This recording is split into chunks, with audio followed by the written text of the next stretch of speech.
When I started this project, I had planned to put cabinets over the sink, but my daughter said that she wanted a couple of open shelves instead, so now I have to relocate this wire to be slightly higher. I didn't record how I made these shelves, but they're fairly simple.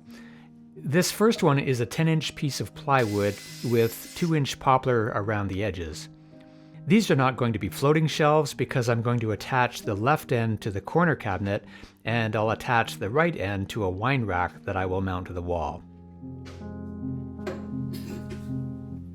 I'll screw the back into studs with 3-inch screws, so this is going to be plenty strong with the additional support at each end.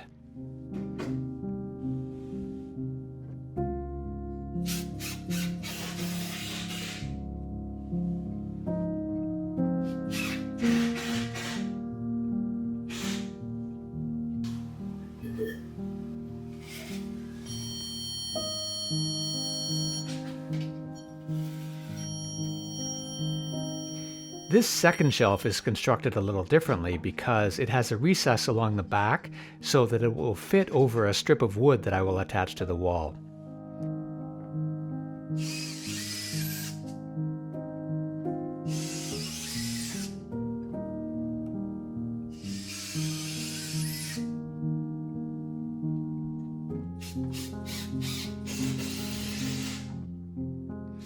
Because this shelf is slightly higher up, I didn't want people to be able to look underneath the shelf and see all the screw holes, so this one will have a flat plywood bottom.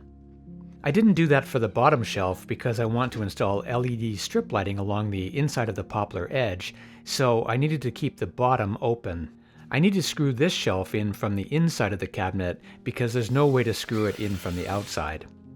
This one isn't screwed into the back wall, but that strip of poplar will give it plenty of support along the back. This wall doesn't have a stud to support the back end of the wine rack, so I will drill holes for anchors. The anchors need a 1/2-inch hole, but I like to start with a smaller hole to prevent the large drill bit from wandering.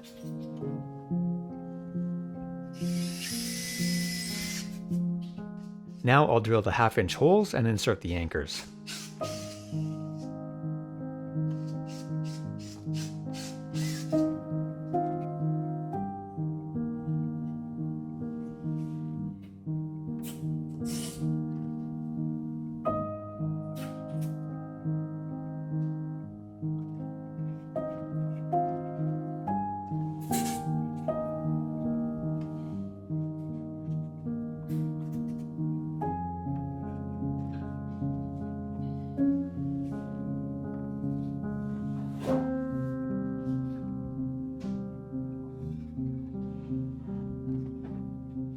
Now with the combination of a bit extender and this right angle attachment, I have barely enough room to fit into the back end of the wine rack to tighten the screws into the anchors.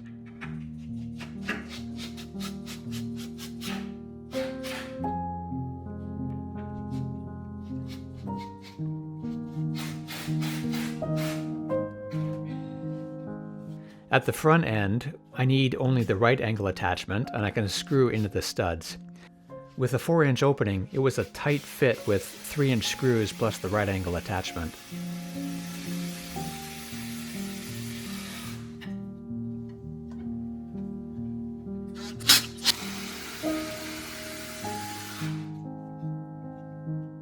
And now I'll put a screw through the back into each of the shelves.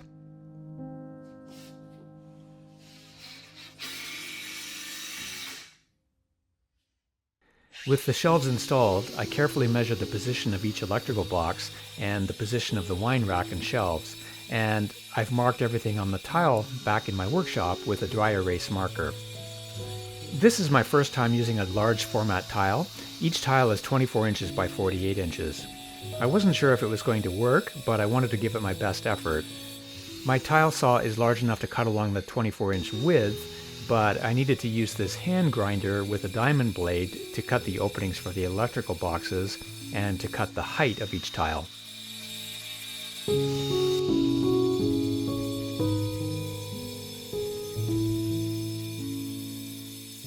This is the part that goes under the wine rack, and then it rises up to fit under the shelf. I'm not cutting all the way through. I'm only scoring along the lines, and then I'll take the tile outside and cut through while applying a bit of water. One of the reasons I scored everything first was to be sure I knew where to cut in case the water washed away the dry erase marker lines. I probably could have had a smoother cut if I had used a finer diamond blade, but this will be fine for this job because all of the edges around the electrical box holes will be concealed by the faceplates, and the top edge along the bottoms of the cabinets and shelf will be hidden by a thin bead of caulk.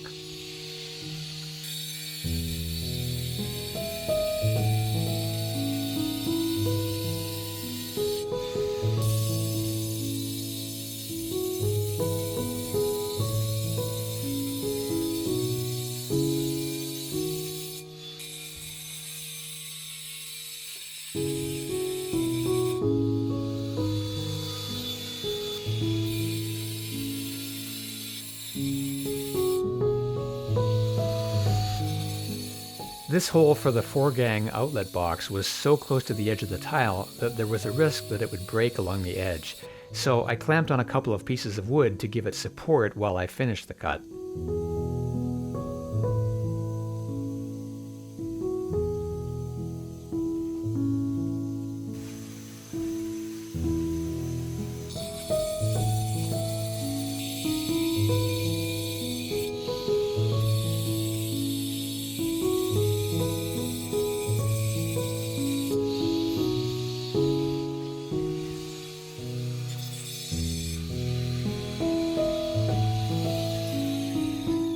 As much as I could from the top side, and then I flipped the tile over and cut from the back to clean up each corner.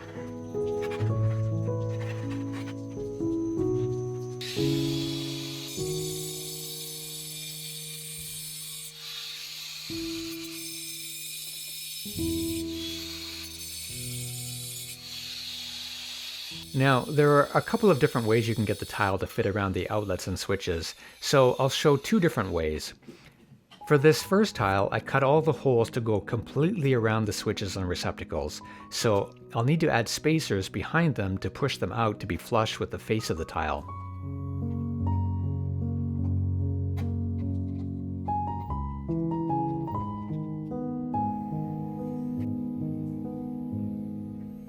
Then the tile fits easily around everything.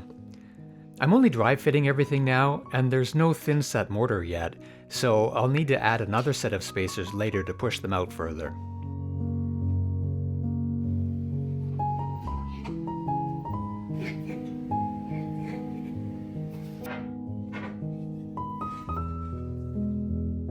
For this second tile, I've cut the holes a little smaller, and I've removed the receptacles because they are going to fit over the tile. This method is less tedious because you don't have to spend time putting in all those spacers.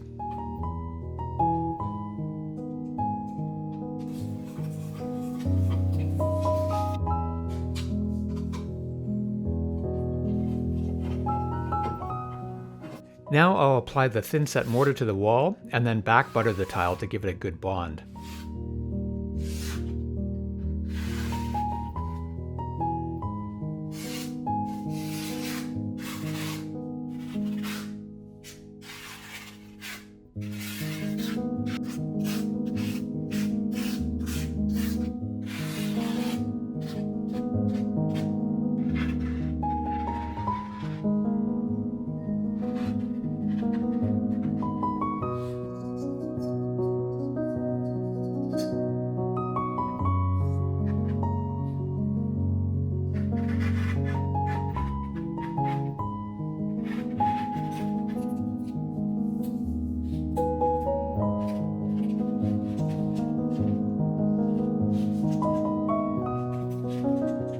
I use tile leveling clips to minimize lippage and to keep everything flat.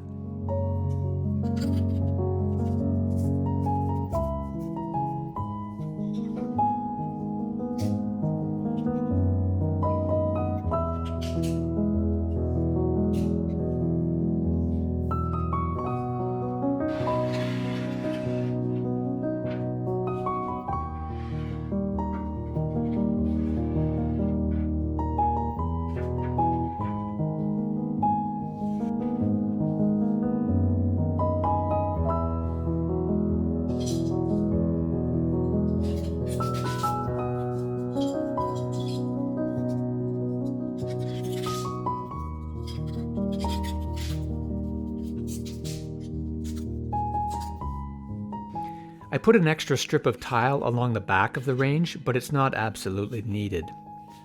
It'll just help to keep any eventual drips off the wall.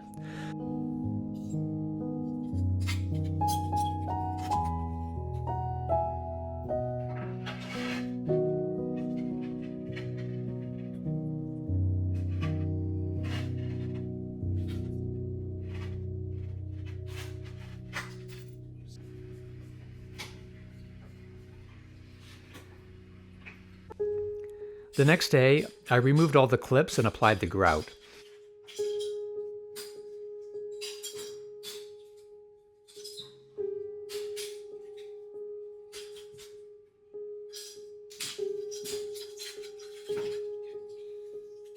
It didn't take much grout with the 16th-inch spacing of the tiles, and I was lucky that I had a few leftover bags of varying shades of light gray, so I didn't have to buy anything.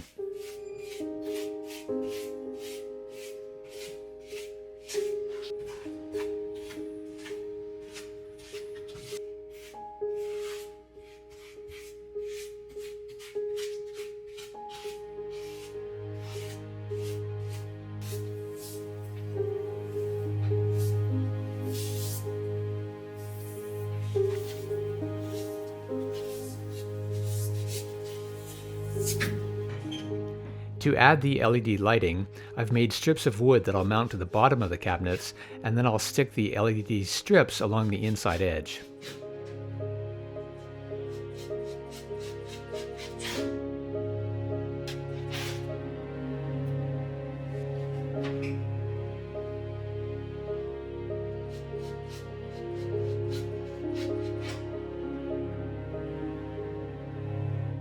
To attach the LED strips to the wires, I bought these screw-on solderless connectors that made the installation way easier than trying to solder the connections. I wish I had used these for the lighting that I put around the island, but at least I had to solder only one connection. For these lights, I have 5 connections, and that would have been much more time-consuming to solder. A quick test, and then I'll stick the strip in place.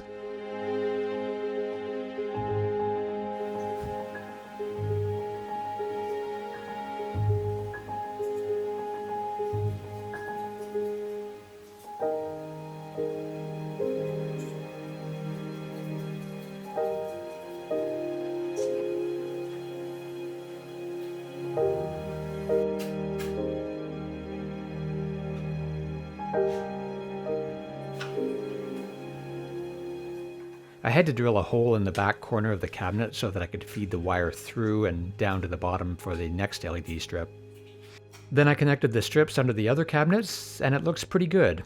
Instead of spending $2,000 on a solid quartz backsplash to match the countertop, I was able to do this for less than $150, and I think the effort paid off. So I gotta ask, would you make it?